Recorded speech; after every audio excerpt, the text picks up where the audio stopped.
एका लग्नाची दुसरी गोष्ट. सुख घाली माझ्या दारी पिंगा. दादा दादा काय दादा एक मिनिट, तू एवढी का चिडतीयस? I was just joking. मी जोक आहे का तुझ्यासाठी? हे बाबा ऐक ऐक Radha Radha Radha I am sorry हे बघ, तू माझ्यासाठी जोक नाहीयेस. इथून पुढे मी तुझ्या घोरण्यावर आयुष्यात कधी तुला बोलणार नाही बस. घनश्याम, तू मला घोरण्यावरनं बोललास म्हणून मी नाही चिडले. मग तू तू असं का बोललास मला? आपलं ठरलंय ना की आपल्याला एकमेकांबद्दल आता काहीही वाटत नाही. मग तू का म्हणालास की तू केस बाजूला घे, बट तुझे डोळे, तू का बोलतोस असं सगळं मला? अगं कारण मी नेहमीच सगळं सांगतो ना तुला. म्हणजे मला जे वाटेल, माझ्या जे मनात येईल ते सगळं मी तुला सांगूच शकतो ना, म्हणून सांगतो.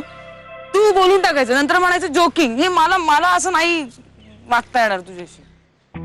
एक मिनिट राधा, तू इकडे काय तमाशा करतेस? आपण कुठेतरी बसून बोलूया का? मी तमाशा करते का घनश्याम? मी तमाशा करत नाहीये. मी आता का नाही बोलायचं? हे काय मग? का ओरडाओरडी करतेस तू?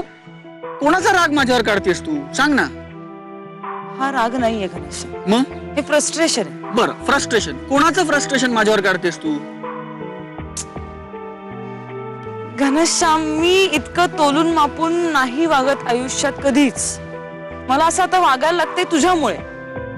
मी जरा हसले की याला वाटेल की मी इन्व्हॉल्व झाले. मी जरा बरं बोलले की याला वाटेल की आता ही आपल्या मानगुटीवर बसणार आहे. मी असं केलं की याला असं वाटेल, मी तसं केलं की अरे किती विचार करायचा, सतत सतर्क राहायचं. तुझ्याशी वागताना मला प्रेशर येते या सगळ्याचं, मला त्रास होतोय खूप. अगं पण तू न्यूट्रल वाग ना माझ्यासारखी. मी कसा तुझ्याशी बोलताना वागताना तटस्थ असतो, तशी तटस्थ राहा ना, न्यूट्रल राहा तू माझ्यासारखी. तू माझ्याशी न्यूट्रल वागतोयस का? हो. बाजूला बाजूला बाजूला, मला बोलायचं नाही तुझ्याशी. बाजूला काय झालं? बाजूला. काय झालं? तू जे वागतोयस ते न्यूट्रल आहे गणेश. हो. म्हणजे तू असा सगळ्यांनाच आग्रह करतोस का थांब, जाऊ नको, किंवा तू सगळ्यांना सांगतोस की तुझ्या डोळ्यावर केस येत आहेत, मला रात्री झोपताना तुझी आठवण येते, हे सगळ्यांना सांगतोस तू. पण या कॉम्प्लिमेंट्स आहेत ना राधा, आणि माझा स्वभाव आहे, मी सगळ्यांना कॉम्प्लिमेंट्स देतोच ना.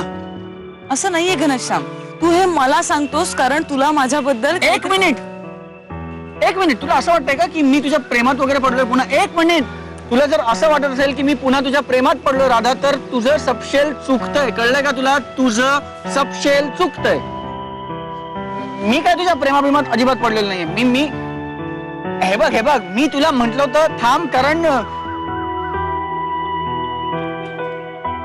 काय कारण काय काय का म्हणालास तू मला थांब? सांगतो ना, असं बघू नको ना माझ्याकडे. तेच सांगतो ना मी तुला. हे मी तुला म्हणालो होतो कारण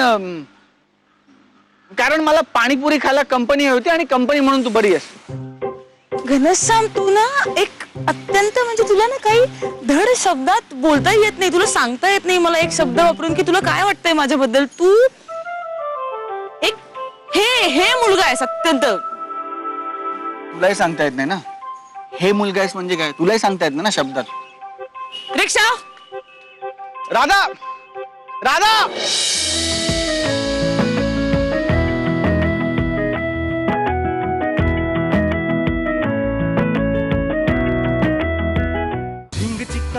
एका लग्नाची दुसरी गोष्ट. सुख घाली माझ्या दारी पिंगा.